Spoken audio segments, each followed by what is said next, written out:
कोलकाता कांड में नया खुलासा, पिता के कहने पर आरजीकर मेडिकल कॉलेज में हुआ पीड़िता का पोस्टमार्टम। तो हेलो दोस्तों, नमस्कार। वर्ल्ड क्राइम स्टोरी 53 में आप सभी का स्वागत है। तो दोस्तों, कोलकाता के आरजीकर मेडिकल कॉलेज और अस्पताल में लेडी डॉक्टर के साथ बलात्कार और हत्या के मामले की जांच कर रही सीबीआई को मिले एक दस्तावेज से नया खुलासा हुआ है। इसमें बताया गया है कि पीड़िता के पिता और प्रदर्शनकारी जूनियर डॉक्टरों के कहने पर ही उसके शव का पोस्टमार्टम आरजीकर अस्पताल में किया गया था।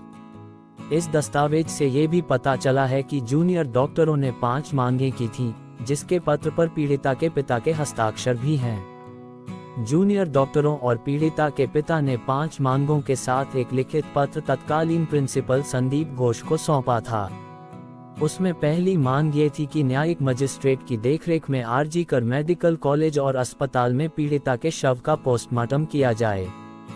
दूसरी मांग पूरी जांच प्रक्रिया और सभी साक्ष्यों की वीडियो रिकॉर्डिंग करने की थी। तीसरी मांग पोस्टमार्टम करने वाले डॉक्टरों के पैनल में कम से कम 2 महिला सर्जन होनी चाहिए। चौथी मांग इस घटना की न्यायिक जांच की थी।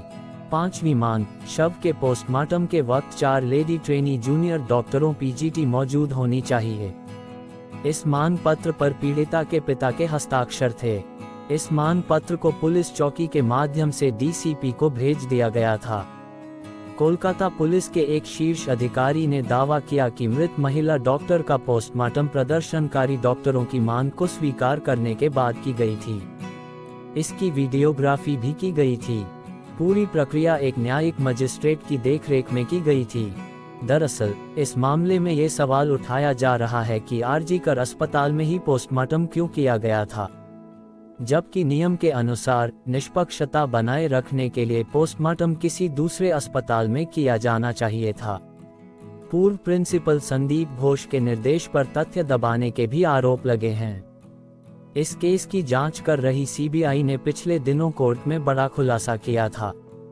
जांच एजेंसी का आरोप था कि इस मामले से संबंधित कई झूठे रिकॉर्ड पुलिस स्टेशन में बनाए और बदले गए थे। ये खुलासा ताला थाना प्रभारी अभिजीत मंडल और पूर्व प्रिंसिपल संदीप घोष से पूछताछ के दौरान हुआ। इसी आधार पर सीबीआई ने कहा कि उन दोनों से आगे भी पूछताछ किए जाने की जरूरत है। इसके बाद कोर्ट ने दोनों आरोपियों को 30 सितंबर तक के लिए न्यायिक हिरासत में भेज दिया।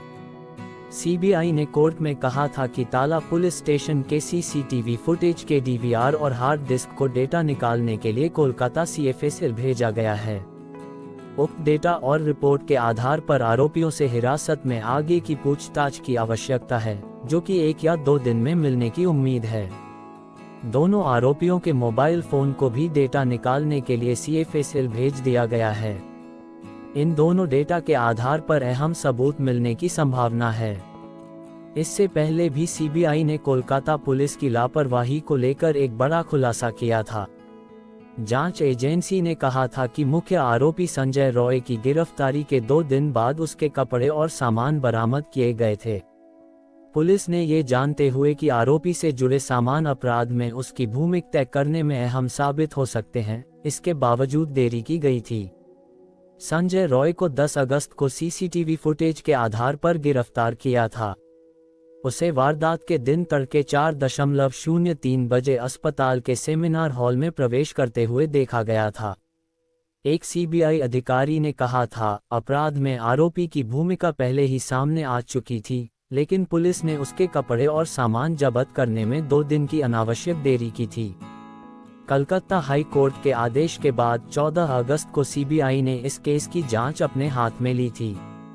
इससे पहले कोलकाता पुलिस इसकी जांच कर रही थी। इस मामले में पूर्व प्रिंसिपल संदीप घोष और ताला थाना प्रभारी अभिजीत मंडल पर वारदात से जुड़े सबूत नष्ट करने और जांच की दिशा भटकाने का आरोप है। सीबीआई की पूछताछ में भी दोनों सहयोग नहीं कर रहे हैं। एक अधिकारी ने कहा कि मुख्य आरोपी और सह आरोपी के बीच आपराधिक साजिश रचे जाने की संभावना है। ताला पुलिस स्टेशन, क्राइम सीन और मेडिकल कॉलेज के सीसीटीवी फुटेज के साथ दोनों को आमने सामने बैठाकर पूछताछ की गई है। तो दोस्तों, अभी भी पुख्ता सबूत सीबीआई के हाथ में नहीं लग पाए है। अभी भी संदेह जताया जाता है। दोस्तों इतना सबूत तो मिल ही गया है कि इन दरिंदों को फांसी के तख्ते तक ले जाने में देर नहीं लगेगी, लेकिन फिर भी देखते हैं आगे क्या क्या होता है। अभी भी खबर बाकी है, तो दोस्तों और जानकारी पाने के लिए हमारे चैनल को सब्सक्राइब करें, लाइक करें, शेयर करें। धन्यवाद।